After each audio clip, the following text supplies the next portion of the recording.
Are you looking for inspiration on a daily basis? Then check out Deal to Heal Teas. With our inspirational teas, you're sure to find something to inspire you. That's dealtohealteas.com. Put some inspiration in your situation. Wear inspirational tea and be inspired all day. Let's go to dealtohealteas.com. Again, that's dealtohealteas.com.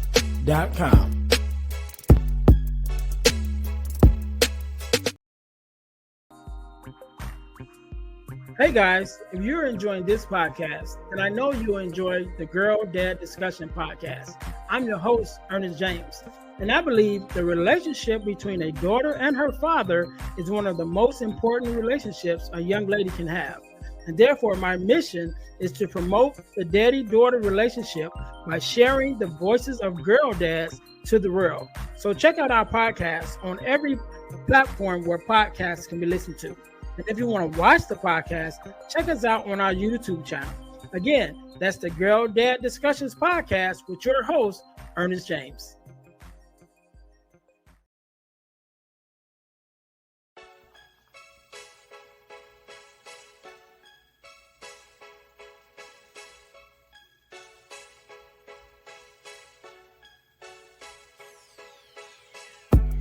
Welcome to Deal to Heal with E. James podcast. On this podcast, my guest and I will discuss topics and ways to help us to heal in every area of our lives. I believe that everyone can live a life that is happy, healthy, and whole. So I'm on a mission to help people to deal, heal, and fulfill. Deal with your problem, heal from the pain, and fulfill your purpose. Thanks for tuning in. Let's get to it. Welcome to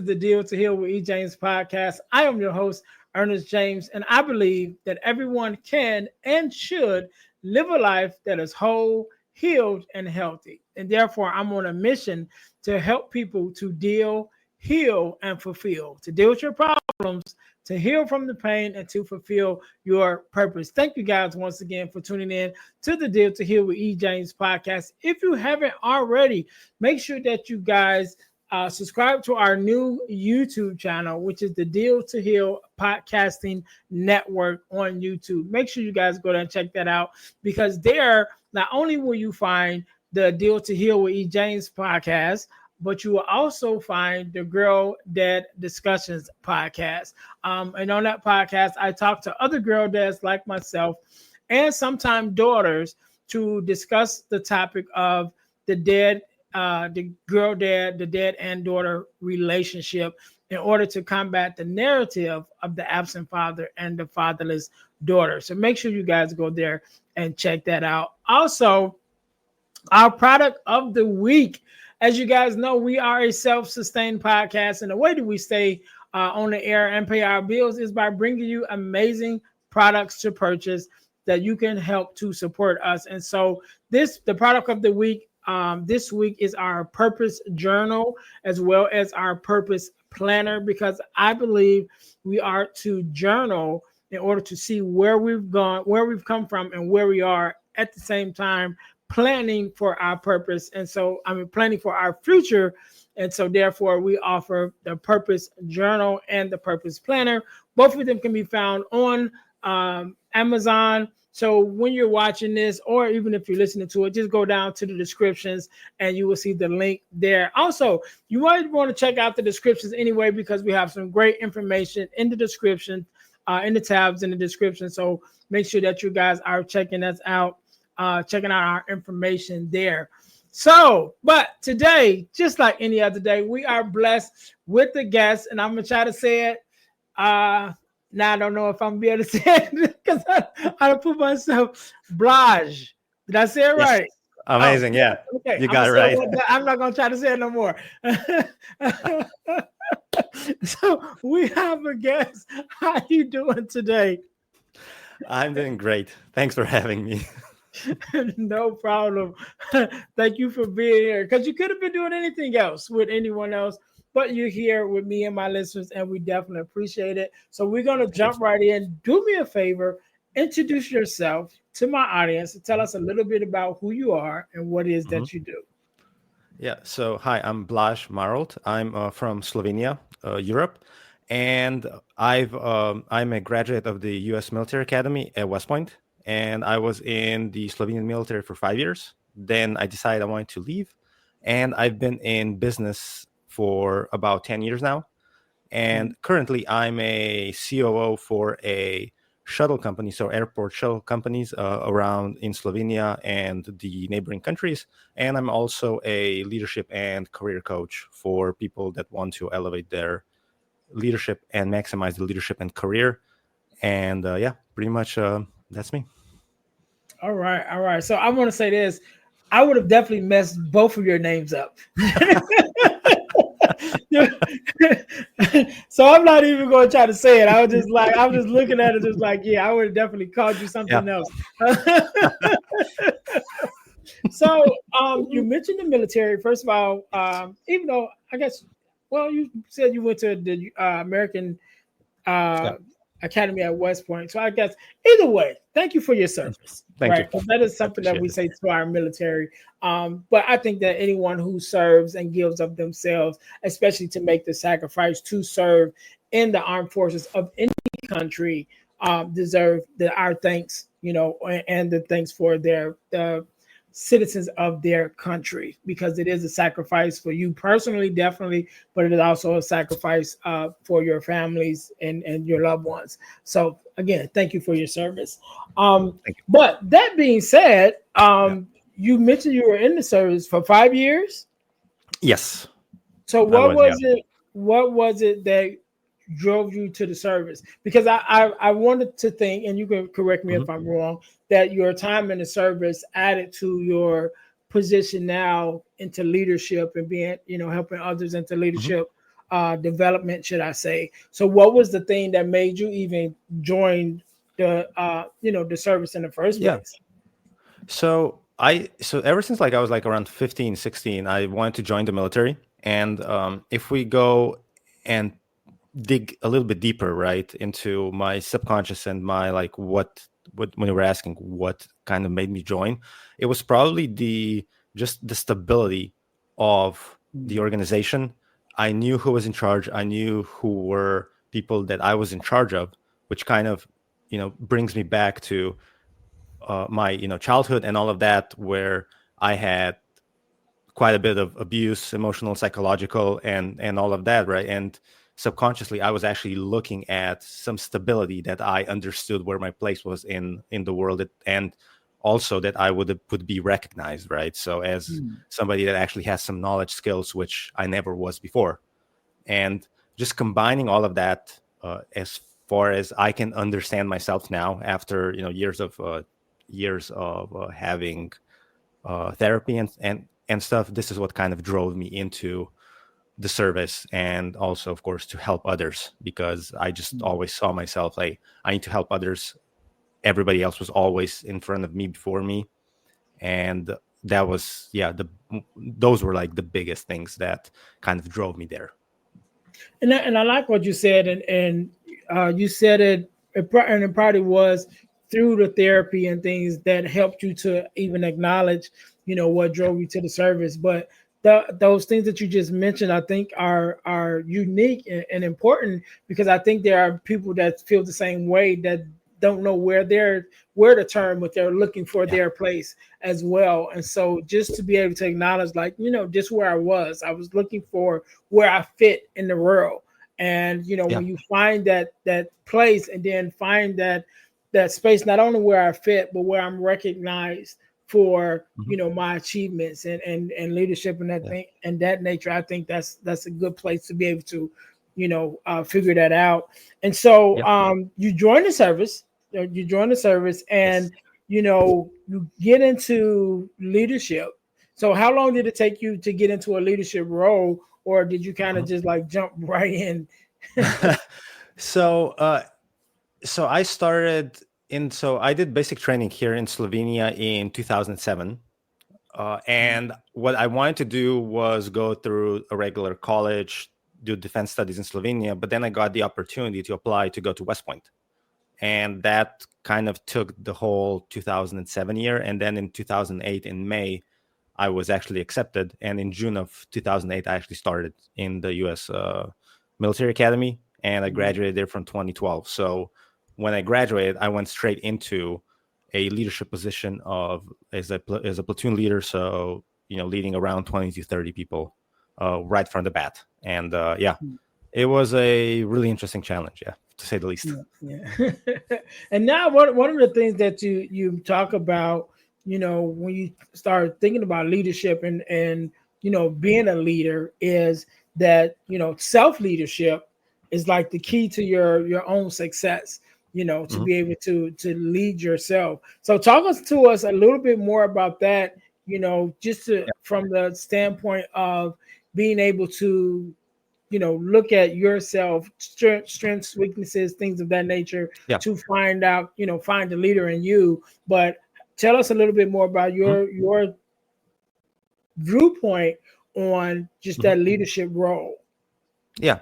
So pretty much, if you don't, or if I don't understand myself and how to lead myself, I'm never going to be able to lead anybody else, pretty much. Yes, you can manage them in quotation marks, but you're never going to be able to actually lead them fully and to your utmost advantage and to their utmost advantage, right? Because in the end, when we're leading people, we're leading them for them to succeed, not for us to succeed. And this is one of the biggest issues that I've seen all around. It's like people usually think because when I'm in a position of a leader or a manager, whoever you want to call it, it's like, how can those people help me that I'm gonna get promoted and stuff? Like, a lot of the times, and people don't just think about how can I help those people for them to succeed, because if they succeed, I'm going to succeed.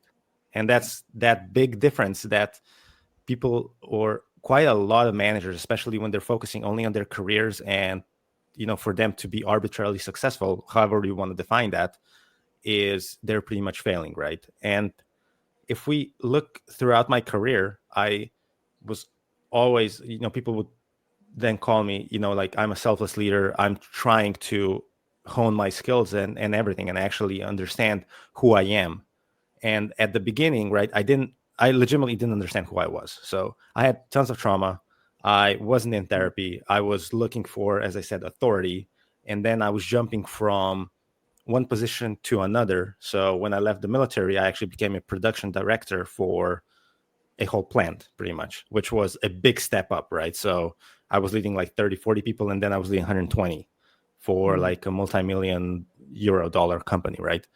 Then I became an IT consultant, a completely different field. I was, again, looking and searching for myself. I was successful again, but I still didn't understand myself at all. And when, I progressed through my career and I became a regional operations director for a food delivery company, kind of like DoorDash, but in Europe, it was still, hey, I'm really successful, but I still don't understand completely myself. Who am I as a self leader and all of that? And this is where I kind of got into therapy. And through therapy, I understood. I started to understand. I still don't understand myself completely, to be honest. But I started to see what my subconscious was telling me, how my brain is wired, and at the same time, I completed my brain coaching certification to understand how the brain functions and what it actually does to me, and how do I define who am I as a leader, what my authentic leadership is, because it is within your brain. And how can I leverage it the most to help pretty much everybody else around me? And then again, as a result, how can I help myself in my career, in my aspirations and all of that, so that pretty much everybody around me succeeds. And if everybody else succeeds, also I succeed. Yeah. And I like what you said about when you succeed, everyone else succeeds, and being able to see it from that way, as a leader, because again, our job is to lead people to their success, and not just to, guide them in a way that makes you look better or where Yeah. you succeed, but they continue, not to succeed.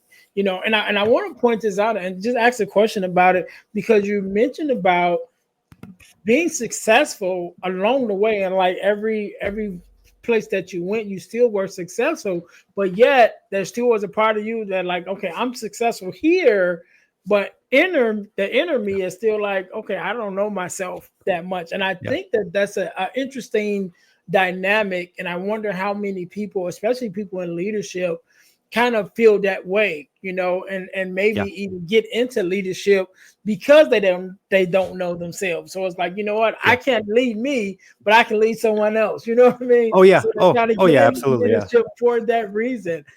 So do you think that that's a high possibility? I think like when you're looking at specifically if we focus on the military, that's a really high possibility because most of us are probably some sort of traumatized and stuff like that Mhm. because we're trying to to get some recognition, or for some people that go into more of a autocratic styles and narcissists, psychopaths and stuff, like there's a lot of people like that in the military as well, and they get that recognition because I'm in charge. I am in charge of 100 people, 30, 500 people, and they just get that energy and that kind of void within themselves filled with Mhm. that, right? So for me, I always had the void, and I still have it, right? So that there's some emptiness inside me, which kind of like manifests itself from my trauma as a child. But I understand it now. It's getting smaller and smaller, but it took me, of course, years to get to that. And so thankfully I went to the route of compassion and trying to help others, whereas it could have been the other way. I could have been like one of the most a-hole people that there are, like just using everybody else around me just to get to where I want to go, right? So this is then everybody's journey is completely different pretty much, and it also depends on, so when we're looking at the neuroscience part, right, it depends on your genes. So that's the first thing, the way your experiences are determined, and the way and where you were born, what your environment is, and this kind of like trifecta kind of informs us probably who you will be and who you will become in the later stages of your life or wherever you are right now. Yeah, yeah. And I want to jump into that in a second, but I, Hmm. I want to think about, we're talking about leaders and managers, Yeah. and even leading your family, I guess, is can Yeah. still be put into that, leading any kind of um, life group, any kind of, any position of leadership.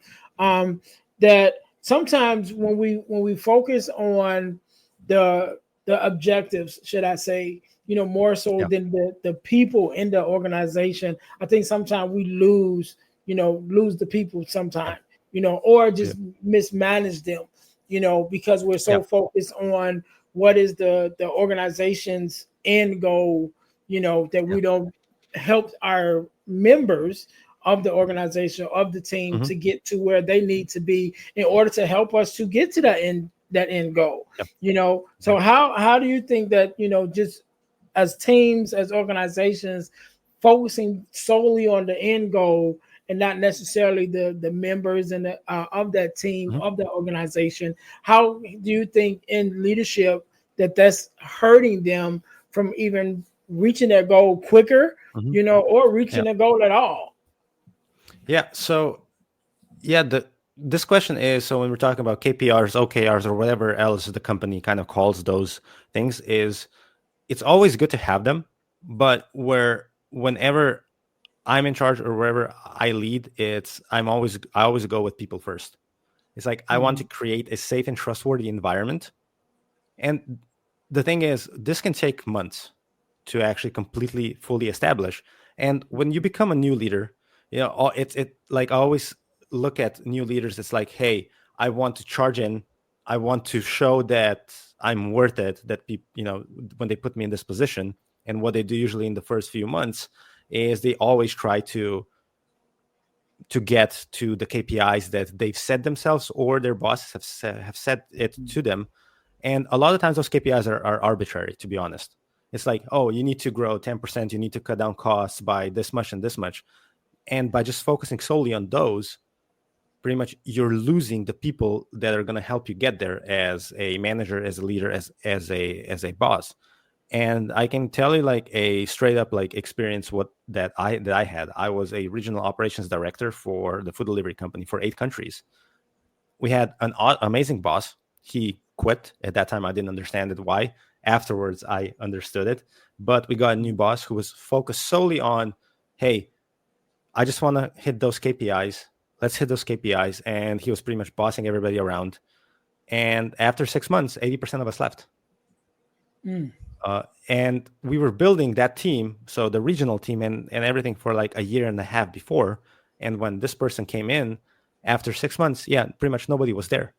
Only the people that couldn't get either another job or that were just comfortable in their, like small space there that he didn't bother them were left.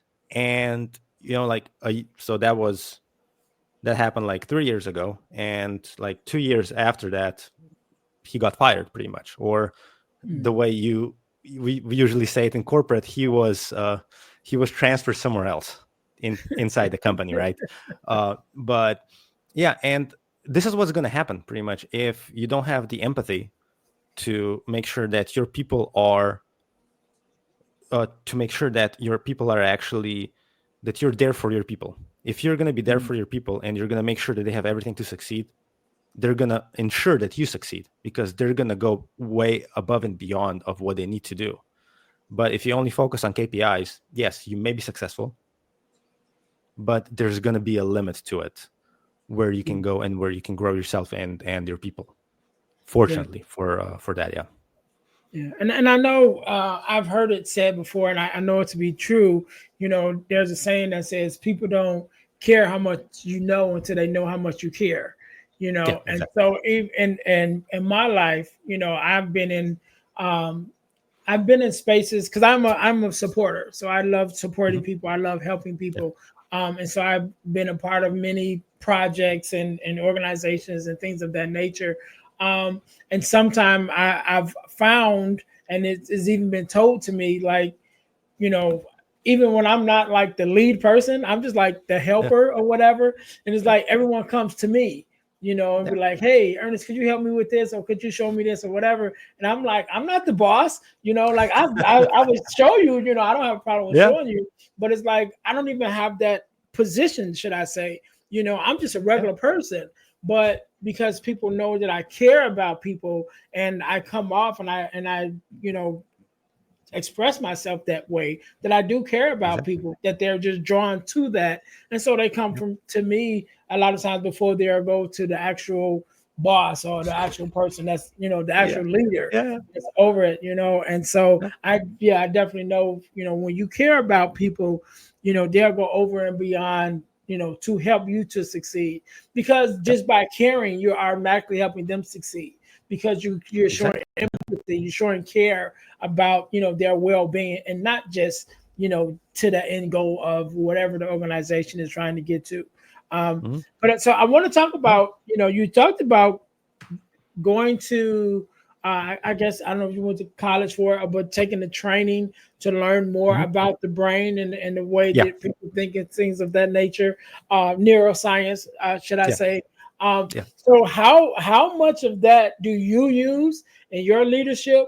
And then how much of that just in leadership overall that, affects us, even especially those, I'm not a science person, so I don't know. But so those us common folk, how much of a part does that play, even in, or does it play in our lives, but also can help us, like I said, just as a regular person leading my family, you know what I mean? Or leading, small groups in church or something like that, in any of our spaces of leadership. What is neuroscience? And kind of break that down on how it affects us. And then how can it help us as, just regular folk to be a little bit better? in short, neuroscience is all around us, because if we look at it, like the basics of neuroscience is we're studying our brain, and our brain is the end all be all pretty much of our body, the way our brain functions also kind of informs how we're going to function, right? So when we're talking about specifically, like, the easiest way to explain this is, if you've ever read Daniel Kahneman's book Thinking Fast and Slow, that's pretty much the way kind of the brain operates, right? So the system one is the one that's pretty much automated. Like, we think we are kind of guiding our brain to the decisions that we make, but we're actually not. Our brain is already ingrained with the cognitive biases, all of the shortcuts that our brain is used to, and it actually needs to pretty much survive, that we're just making the decisions. And 95+% of the time we're there. And the one big reason why this is happening is because our brain is lazy. Like, legitimately, our brain, if it could if it could use only 1 calorie of brain power, it would use it as much, because it doesn't want to use it. Only wants to survive. So kind of like the main focus of our brain is survival. What that means is depending on the situation. So if, let's say, even, you're homeless and stuff like that, for our brain, that's fine. We are surviving. But then when you slowly add up to how you live, how you do that, for our brain, that's always okay.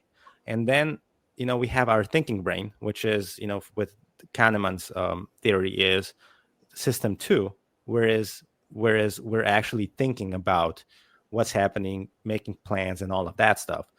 And we only use this on an average person. I think only uses it 0.005% of the time, but it uses around 80% of our whole energy. So our brain doesn't want to use that. So this is kind of like the basics of it, right? And when we're talking about leadership or anything like that, who we are as authentic leaders, this is kind of comes from the area of our limbic brain. Pretty much our, if we can define it, is almost like where we feel, where our emotions are stored, where our memories are stored. And you and I, every single person has a different type of authentic leadership. Yes, we have similar ones, which you've probably, you've heard: democratic, autocratic, and all of that, right?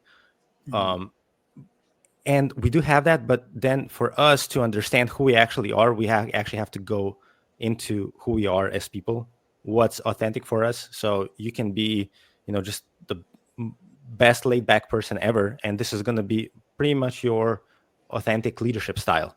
And I can be, a hard ass, or however you want to call it, but still, this is going to be my authentic leadership style, and you have to kind of embrace it.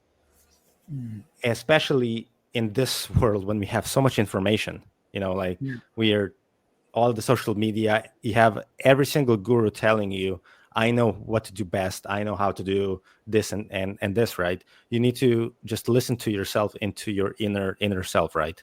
So as an example for anybody, because I do a lot of LinkedIn work and I work with LinkedIn, you're always going to see people are like, hey, I wake up at 4 a.m. And I work out, I do my yoga classes, I answer all the emails, and until 8 a.m., like, I already have done my whole days of work. What have you done when you've woken up at 8 a.m., right? And that's complete BS, because I can wake up at noon and I can still do all of this stuff, except my normal regular schedule is different, right? And this is kind of like the way and it's determined by the way our brains are wired. And if we look specifically at this example, right, it's around 30% of people are early birds, morning birds. They're always going to wake up at 6 or 7 a.m. no matter what. They can go to bed at 5 a.m. and they're still going to wake up like 2 hours later. Let's say the 40% of people are somewhere in between. They can adapt on one way or another. And then 30% are night owls. They will not be able to wake up at 6 a.m. or 7 a.m. even if they wanted to. And usually those are the people, if they wake up that early, those are the people that should get a medal, not the people that are just normally, have a 4 a.m. wake schedule or something like that. And the reason why this kind of evolved is because of our evolution. And if we go into like 10,000 years ago, some people had to be asleep during the day so that they could defend the whole community during the nighttime. And this is kind of like how how we evolved as a society. And for us to to get the most out of us, we need to understand who we are, as what kind of type of personality we are, how we lead, to kind of inform us how we should proceed with our lives, and not try and be like somebody else that we really enjoy listening or stuff like that. You have to be yourself, and this is the way you're going to succeed. Yes, yes, I love it. I love it, man. I wanna go. I want to talk real quickly, Yeah. just a little bit more into us as individuals, Hmm. right? Yes. And beginning to know ourselves. And you talked about your journey of beginning to know Yeah. yourself, even now, because one of the things we now it's a little bit more open, should I say. People are talking about it more now as far Yeah. as mental health and really getting to know yourself. But I know I've been on this journey of personal development over the last couple years, 3 years, Hmm. and beginning to know myself, because I thought, I knew myself pretty well, Yeah. and but I started finding out some things I did know, and I've taken assessments, different Yeah. assessments, and some things I was like, yeah, I thought I knew that about myself. Like I, confirmed some things that I knew, like, Yeah. oh, okay, yeah, that's me. And then there were some parts that I said, oh, I didn't even recognize, like it's definitely me, because I can see it now. But some things I didn't even recognize was, Yeah. a part of me. So even in your journey, Mhm. what was probably some of those things that, you kind of looked at and said, I recognize this, now, and how has maybe some of those things helped you in your Mhm. leadership style? Because you mentioned about Yeah. us, having our own leadership style. And also I want to touch on one other thing too, Mhm. is how important is it for us to really look at some of the things that have happened in our childhood and how that has molded us into the adults that Mhm. we are. Because a lot Yeah. of times people think of it like, I'm an adult and I make my own decisions and I do what I want. But a lot of times, like you said, those decisions are like on autopilot. A lot of Yeah. times from things that happen in childhood. So it was like formed that early, Yeah. and then you just kind of been running on autopilot ever since.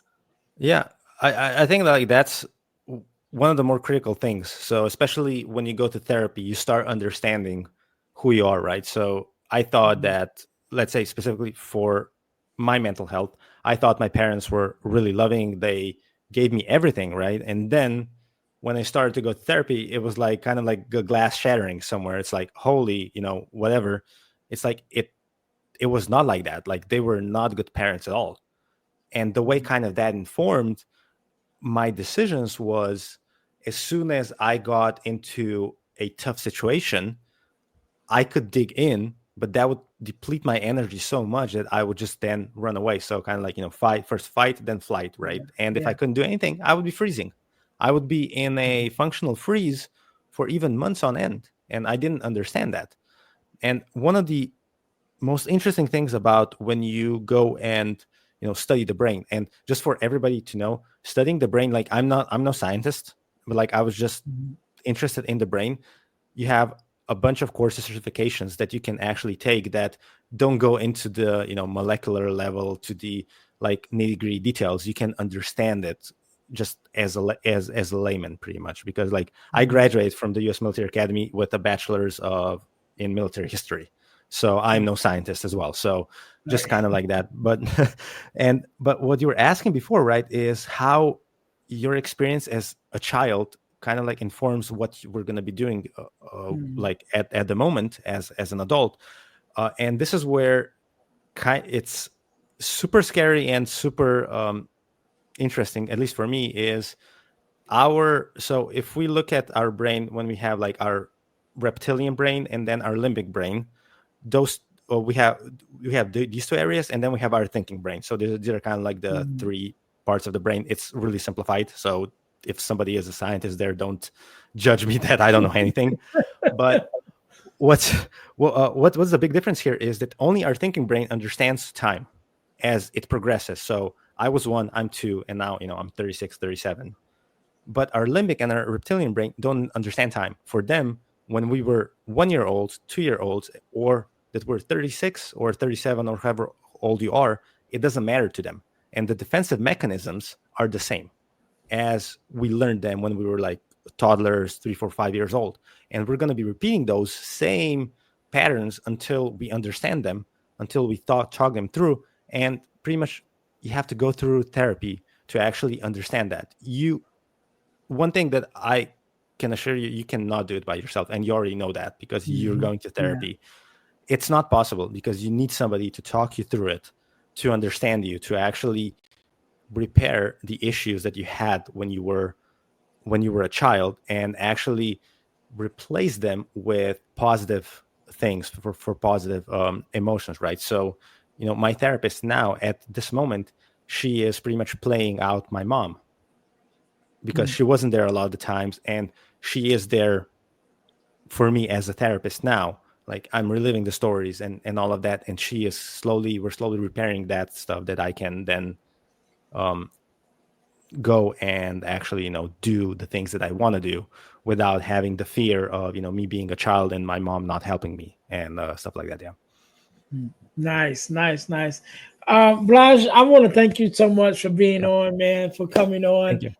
I want you to have the last word. I want you to Mhm. leave us with a word of advice or inspiration, however you feel, and definitely Mhm. leave us with your social media handles and Mhm. how we can get in contact with you in order to work with you or to follow you, any of Yeah. that information. I'll give you a couple seconds to think about that. To my audience, thank you guys for tuning in to the Deal to Heal with E. James podcast. Make sure you guys are checking us out on our website, the dealhealfulfill.org website, where you can find more information about myself and things that I have going on, as well as filled out the form to have me to come to speak at your school or organization, or to lead a workshop for your school or organization as well. But you can go to dealhealfulfill.org. Again, that's dealhealfulfill.org in order to check us out at our website. Also, you can go to ebooksbyejames.com, ebooksbyejames.com to check out some of the ebooks that I have, including From Males to Men, Forgiving Me, the 4-step guide to self-forgiveness, and one of my favorites, The Core 4, which is the 4 core values that every daughter should get from her father. That ebook we actually discussed on the Girl Dad Discussions podcast. So make sure you guys are checking out the Girl Dad Discussions podcast as well on our YouTube channel, the Deal to Heal Podcasting Network. Make sure you guys are checking us out there.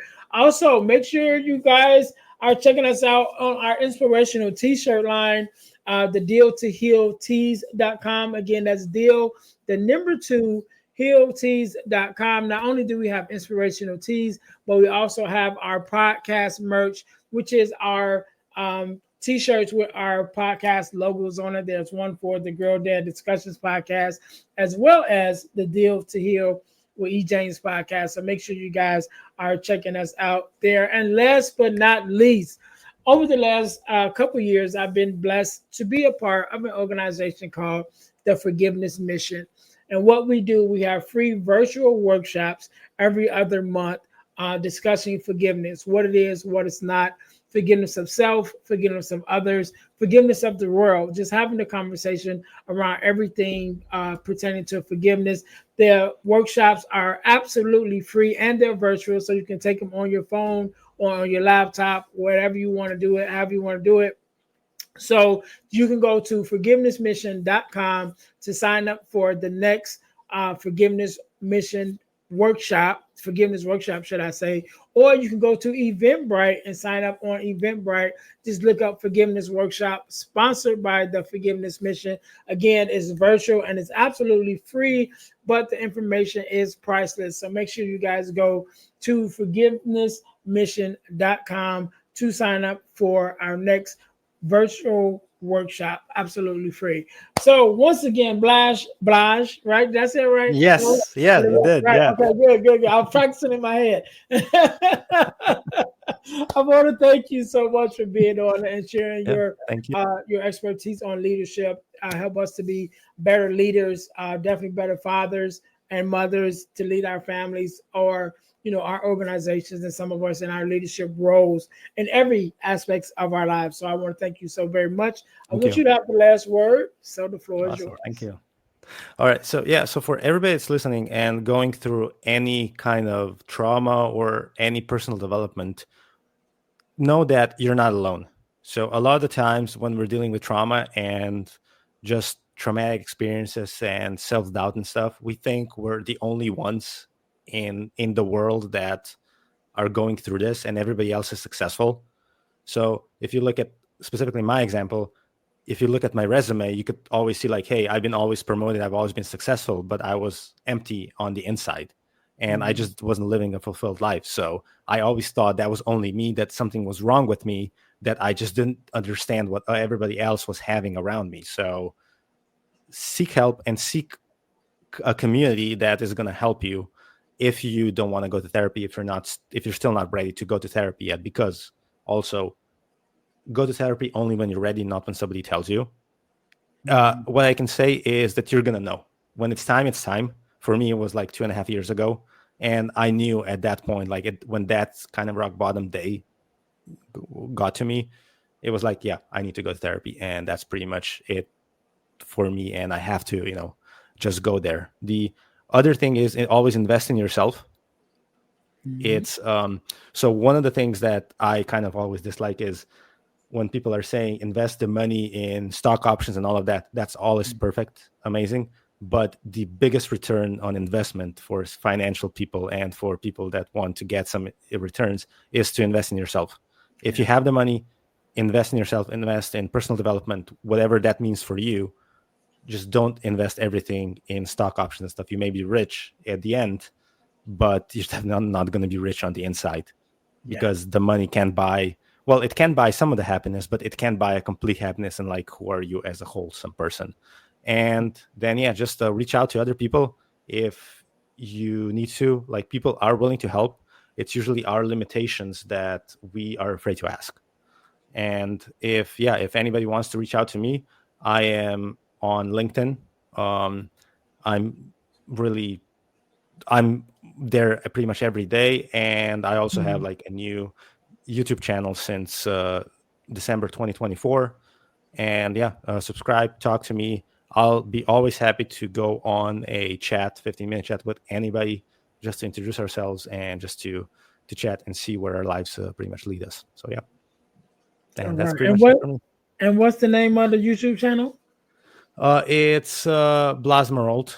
So my first name, last name, and I think you should see me. You should see my beautiful face there. And if you still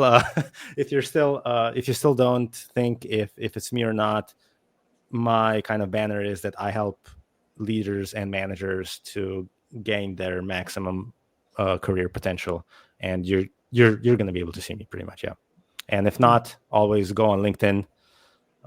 You're going to be able to find me easily, I'm pretty sure.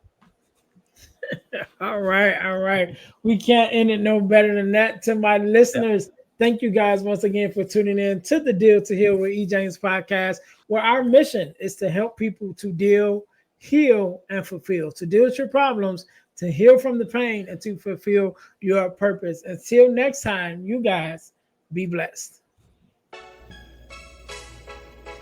Thanks for listening to the Deal to Heal with E. James podcast. Remember to listen, like, subscribe, and share. This episode has been brought to you by Deal to Heal Teas. Put some inspiration in your situation. Wear an inspirational tee and be inspired all day. Let's go to dealtohealteas.myshopify.com. Remember, our mission is to help you to deal, heal, and fulfill. Deal with your problem, heal from the pain, and fulfill your purpose. Thanks for listening.